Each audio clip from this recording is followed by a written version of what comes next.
Hello friends, good morning. It's 8:30 in the morning. It's kind of gloomy day, 60 degrees Fahrenheit. I'm heading out again to another destination to make a little video to add to my bike life diary.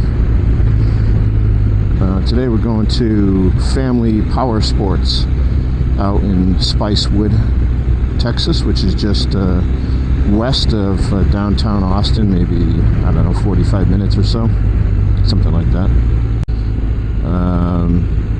Today they're going to have, I don't know the technical name of this group, I'll put it on the screen now, but it's something like the Austin Travis County Paramedic Motorcycle Unit or something like that. They're going to be there and kind of demonstrating some of their slow speed skills through the cones and maybe some fast speed skills through the cones. So I'm just taking the fun way there. There is definitely a more direct route on kind of highways and whatnot, but I'm taking these back roads, which are a lot more fun. Takes a lot longer, but any excuse to be in the saddle a little bit longer is usually okay with me, unless it's hours and hours and hours. My back can't handle it on this bike. I really need to find some extra money laying around somewhere so I can get a second bike that's more comfortable for long hauls.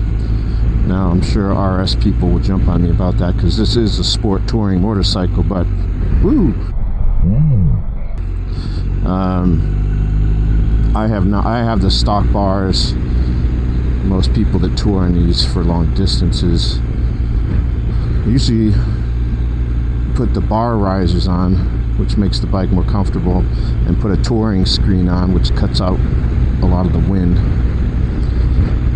I'm not willing to do that. I like the sporty look of this bike. I like the handlebars where they are. It's a comfortable position for me for, 2 hour, kind of 3 hour radius, and that's what I enjoy doing. So I won't bore you with the rest of this ride, even though this is very fun. So I'll see you as I'm pulling up to Family Powersports. See you in a bit.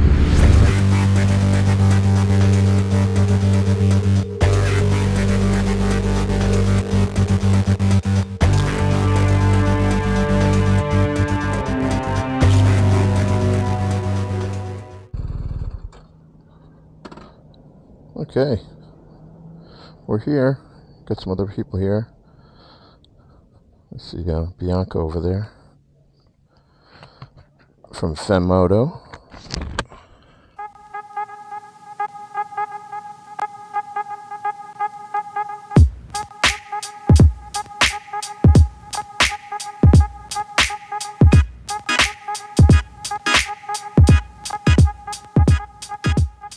All right, we're here at Family Powersports. I just rolled up and meet up with a new friend, Dio. What's up, man? How's it going? And he's got this really cool KTM. Let's check it out. So what year is this? This is a 2020 KTM Super Duke 1290R. It's the third gen. So they've done a lot of iterations. They stiffened the rear subframe. The only thing I've done with this, put a SC Project slip-on, radiator guard. I put the super links on there to stabilize the bike more. Which ones are those? Where are those? Those are the super links. So there's a guy on YouTube called Super Duped, and he created those super links because these bikes would turn wide. Oh, so this thing right here? Yeah, and what it does is it jacks the rear end 20 millimeters up, so it stabilizes the bike more. He figured it out. Oh, cool. Yeah. Very nice. I think a nice pipe. What else have you got? You got your GoPro. Did you film today? Yeah, I filmed today. Okay, cool. Yeah. Very nice. Yeah. Let's see. And then of course the cool thing about this, I don't know if the other generations do this, but you can actually switch these from standard shift to GP shift, and then you can shorten the throw from straight to race. Oh, okay. On this, yeah. So and it does come with a quick shifter. Oh, that's nice. How's the quick shifter? It's pretty smooth. It's really good. They use a Panco transmission. Yeah, mine's pretty clunky. The Boxer quick shifter's kind of clunky in the lower gears. Once you get past third gear, it's pretty smooth. Oh, okay. But the other BMWs are really smooth. Right. The inline fours are nice. Well, that's cool. Yeah. Very nice. Well, thanks for showing the bike. What year is it? 2020. 2020. Okay. Yeah. It's the 3rd gen. What do you know? That any stats on the bike in terms of like it's a 1290 cc, yeah, right? Yeah. 180 horsepower, 106 foot-pounds of torque. How much torque? 106 foot-pounds of torque. 106. Yeah, Okay. Yeah. Nice. Yeah, And horsepower is 180. 180. That's Yeah, pretty. 180. That's pretty big. Yeah. That's nice. Yeah, 1301 cc's. It has GPS. And you got this. And, this is from the bike. So it's what does that do? Does that have all your? Does that do GPS as well? Yeah, it does GPS, and you can control your music. You can answer phone calls. Okay. It also comes with a USB port, so you can also charge your phone.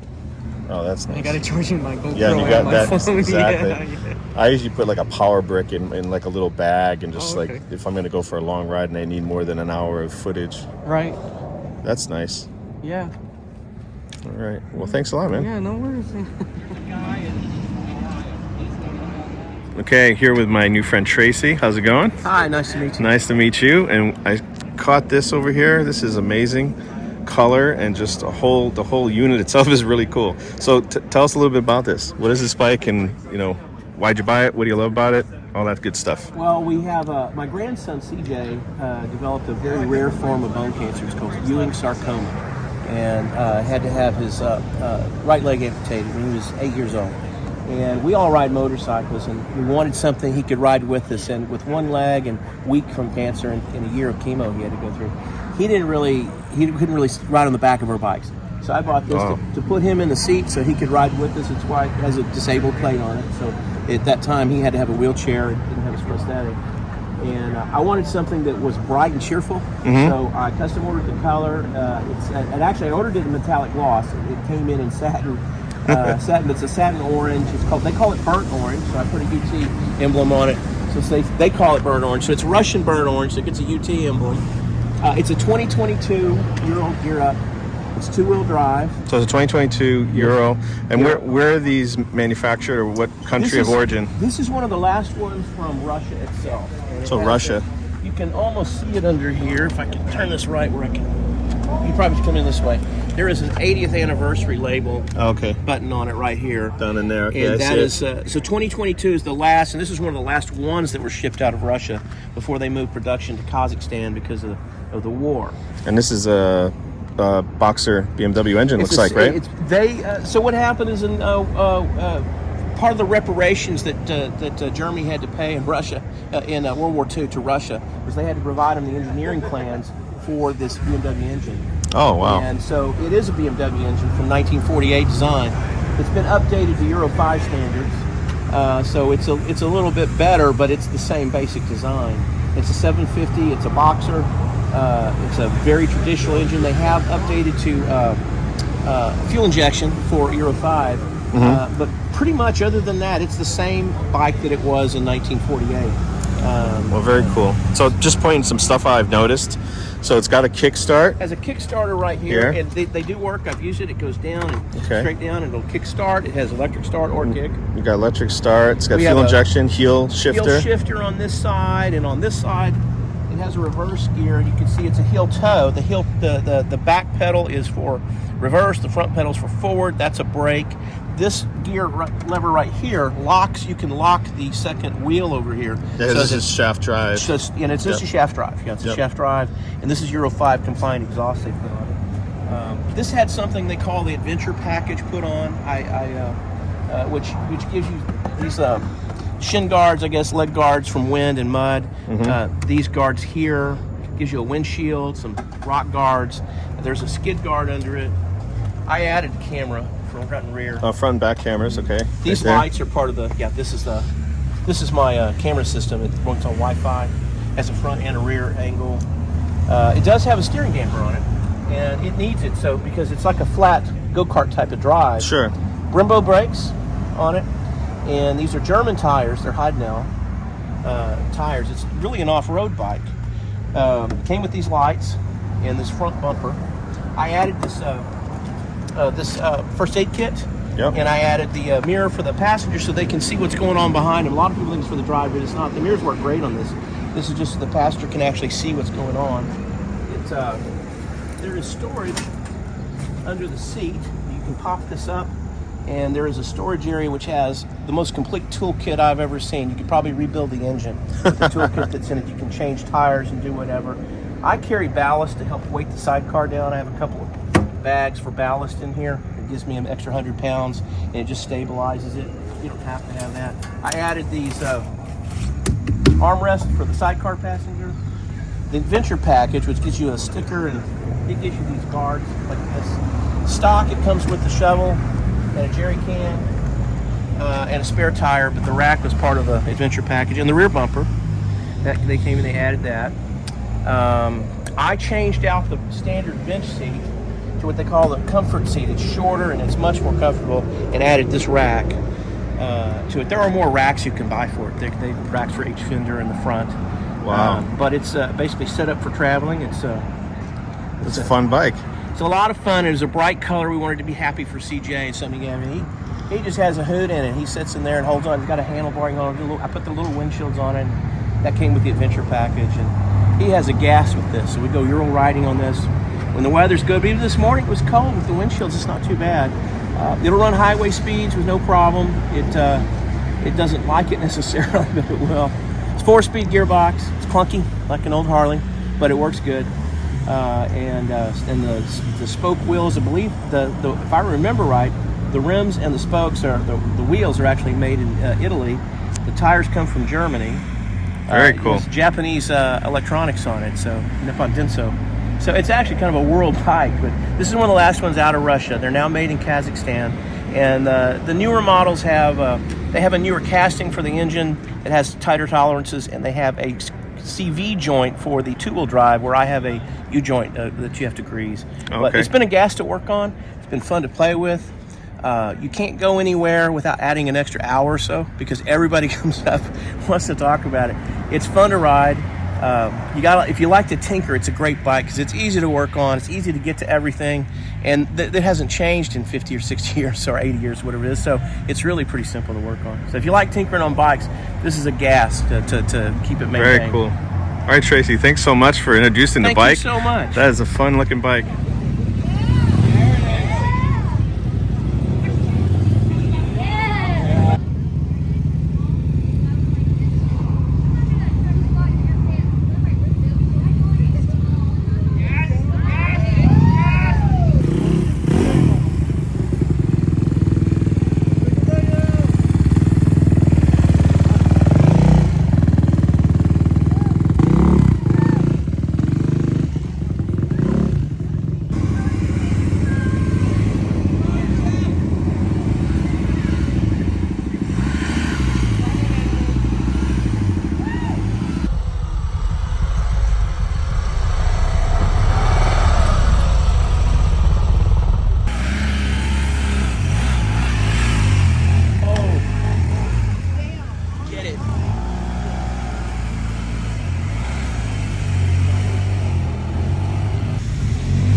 Okay, we're here at Family Powersports out in Spicewood, Texas.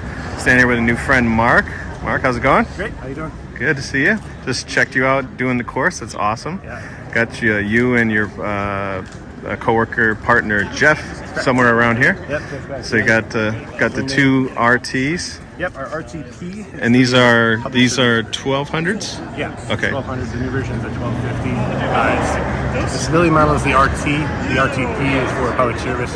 once a year is what I hear BMW shuts down their plant. No one makes public safety vehicles. Sure. Just a few different modifications, but generally it's the same bike, just a lot more electronics. Okay. So just give us a little quick intro to who you are, your organization, what you guys do. Absolutely. Well, so I'm Mark Lynch. I'm with Austin Travis County EMS. I've been with the department for about 17 years.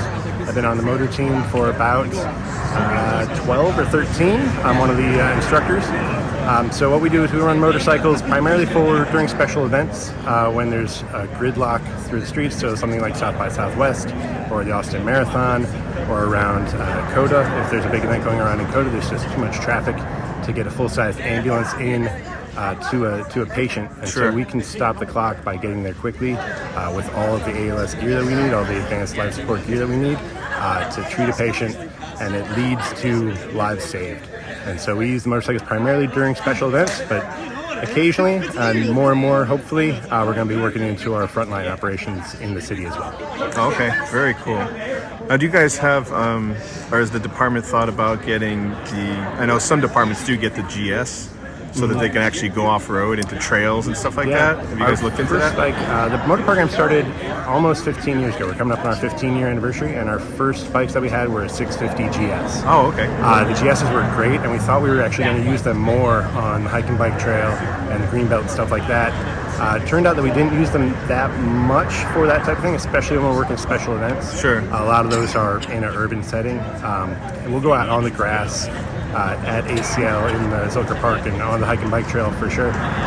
But in that type of terrain, the RTs are working just fine. We're not going over any real big, off-road type stuff. Sure. So these haven't really been a problem with that.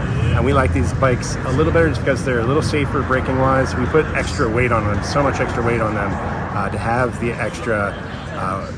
And I imagine the 1200 or the 1250 GS probably has better braking than it did back then. Sure.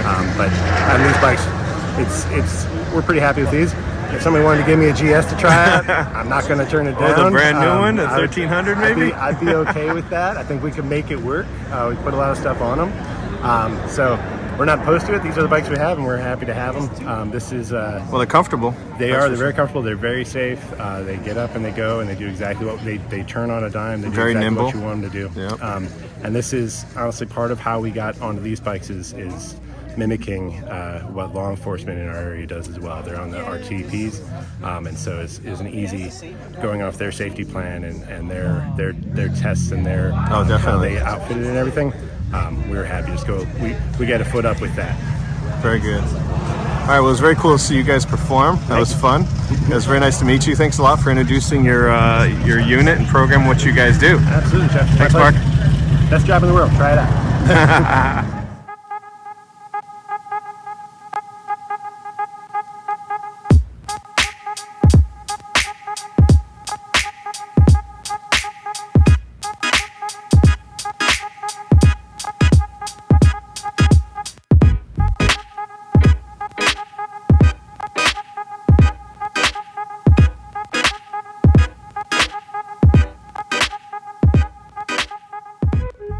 All right, well, that's it from this end. We're wrapping it up. People are heading off on a ride. Some other people are going other ways. But big shout out to Mark and his partner Jeff, the EMS guys. Cool skills in the bike. And Sam here at Family Powersports for putting this on with the team here at Powersports. And we'll catch you next time. See you later.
Okay, we actually went for a little ride together after I said goodbye.